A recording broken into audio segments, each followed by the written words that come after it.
Di balik setiap kejahatan, selalu ada potongan-potongan kebenaran yang menunggu untuk ditemukan. Tidak ada pelaku yang benar-benar bisa bersembunyi, dan tidak ada rahasia yang selamanya bisa dikubur. Setiap jejak, sekecil apapun, bisa menjadi kunci untuk membuka misteri. Inilah kisah kriminal nyata yang akan kita telusuri hingga kebenaran terungkap.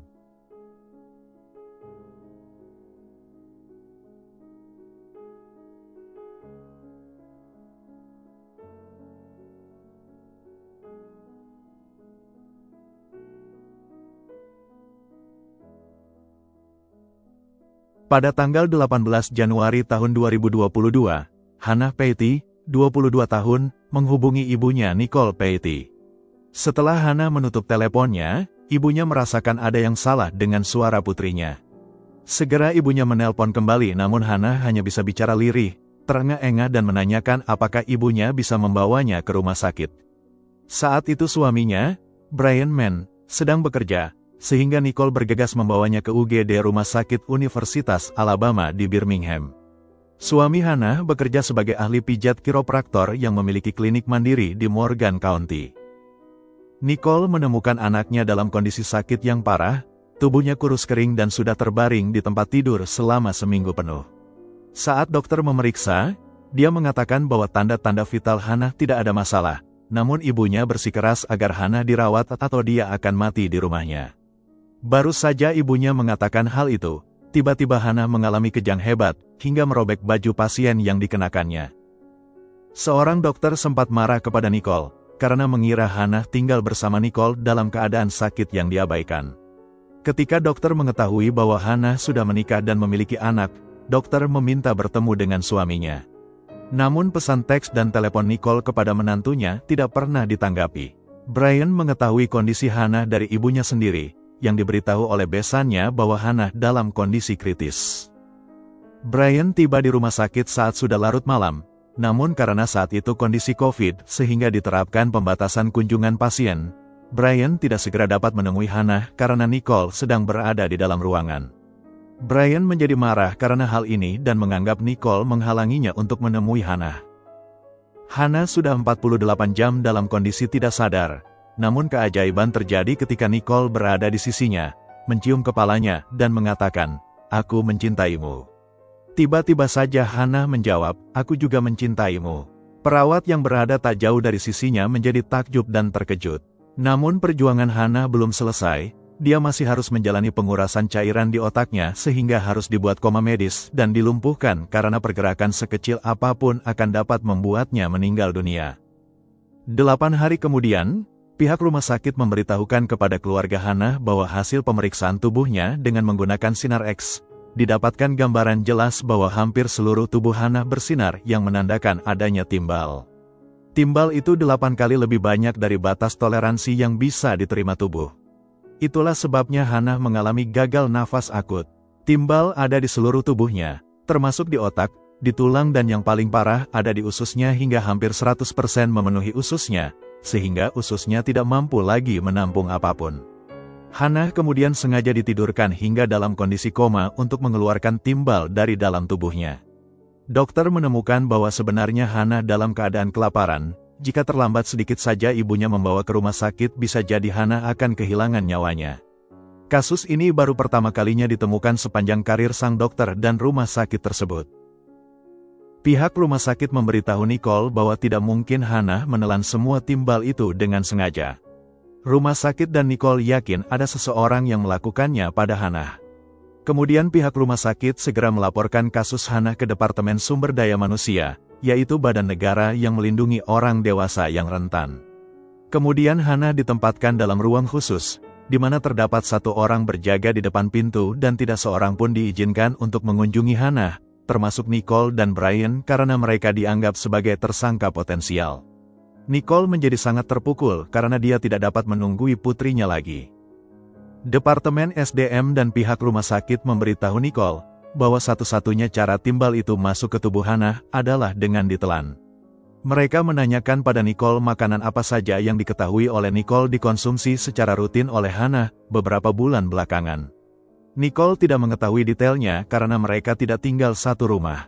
Namun Nicole ingat bahwa Hannah sempat bercerita jika setiap malam suaminya mengharuskannya minum beberapa jenis kapsul vitamin.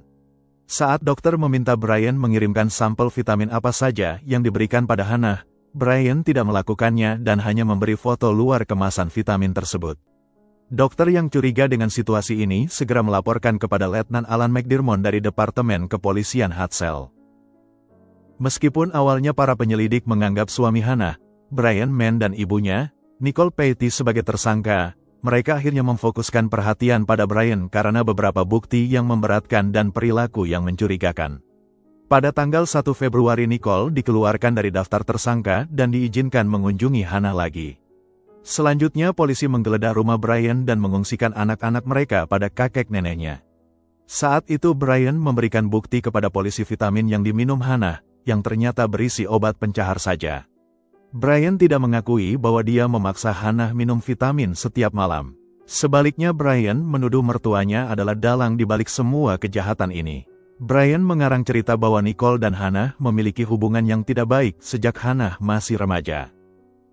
Sementara itu perkiraan dokter bahwa Hannah akan kehilangan semua fungsi tubuhnya tidak terbukti. Setiap hari pelan-pelan, Hannah semakin pulih dan kuat, hingga 2 bulan kemudian Hannah diperbolehkan meninggalkan rumah sakit.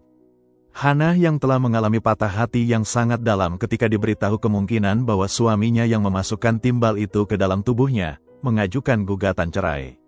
Namun pengajuan cerai itu sempat hampir gagal karena Hannah masih sangat labil dan kembali dapat dipengaruhi Brian untuk membatalkan perceraian mereka. Selain itu Hannah sempat meminta pihak kepolisian untuk menghentikan penyelidikan terhadap Brian. Letnan Alan tidak bisa memaksa Hannah untuk terus melakukan penyelidikan, namun dia memberikan surat pernyataan kepada Hannah untuk ditandatangani, yaitu bahwa jika di masa depan Brian benar-benar membunuh Hannah, keluarga Hannah tidak bisa menuntut kepolisian tidak menuntaskan penyelidikan karena Hannah sendirilah yang memerintahkan penghentian kasus ini. Setelah melihat surat pernyataan itu, Hannah tidak mau menandatangani dan mempersilahkan polisi untuk melanjutkan penyelidikan, dan dia juga tetap melanjutkan proses cerainya. Pada saat penyelidikan, Hannah memberitahu Letnan Alan bahwa Brian telah mengambil polis asuransi jiwa atas dirinya saat mereka masih berpacaran. Letnan Alan juga mengetahui bahwa ketika Hannah berada di rumah sakit berjuang untuk hidupnya, Brian mencoba mengambil lebih banyak polis lagi di beberapa perusahaan asuransi yang berbeda, dengan memalsukan tanda tangan Hannah. Jika disetujui, Brian akan mendapatkan lebih dari $5 juta setelah kematian Hannah. Pada bulan September tahun 2022 Brian Mann ditangkap atas kasus ini, namun kemudian dibebaskan lagi dengan jaminan sebesar $500.000. Pergerakan Brian juga dipantau dengan gelang kaki yang terkoneksi dengan kantor polisi. Pada saat itu polisi masih belum mendapatkan bukti bagaimana Brian memasukkan timbal ke tubuh Hannah. Namun tiba-tiba terobosan besar terjadi ketika Danny Hill, seorang kontraktor yang menangani renovasi di klinik Brian, melihat tayangan televisi tentang kasus ini. Danny segera menghubungi Letnan Alan dan menceritakan bahwa selama beberapa waktu ini dia sedang mengerjakan renovasi di klinik Brian dengan menggunakan timbal untuk melapisi temboknya. Danny sempat menawarkan kepada Brian untuk membantunya membuang sisa-sisa timbal, namun Brian mengatakan akan mengurusnya sehingga Danny tidak perlu membuangnya. Ketika polisi melakukan penggeledahan di klinik Brian dan setelah melakukan pemeriksaan, ternyata jenis timbal yang digunakan untuk renovasi sama dengan jenis timbal yang ada di tubuh Hannah. Timbal tersebut sangat mudah dikikis menyerupai serbuk pensil, sehingga sangat mudah pula memasukkannya ke dalam kapsul. Selanjutnya dalam persidangan Danny Hill bersedia memberikan kesaksiannya. Atas dasar bukti-bukti yang ada, juri menyatakan bahwa Brian Mann bersalah atas dakwaan pembunuhan terhadap istrinya Hannah Petty. Kemudian pada tanggal 27 Agustus tahun 2025, hakim menjatuhkan hukuman penjara seumur hidup tanpa kemungkinan pembebasan bersyarat. Perilaku Brian yang sempat tertawa terkekeh, sombong dan tidak menampakkan adanya penyesalan membuat hakim secara pribadi mengatakan bahwa jika kelak Brian mengajukan pembebasan bersyarat, maka dia yang akan pertama kali bersaksi menentangnya. Brian menjalani hukumannya di lembaga pemasyarakatan Kilby di Montgomery County. Kabar baik datang dari Hannah Petty di mana dia telah menyelesaikan kuliahnya dan kini menjadi seorang guru.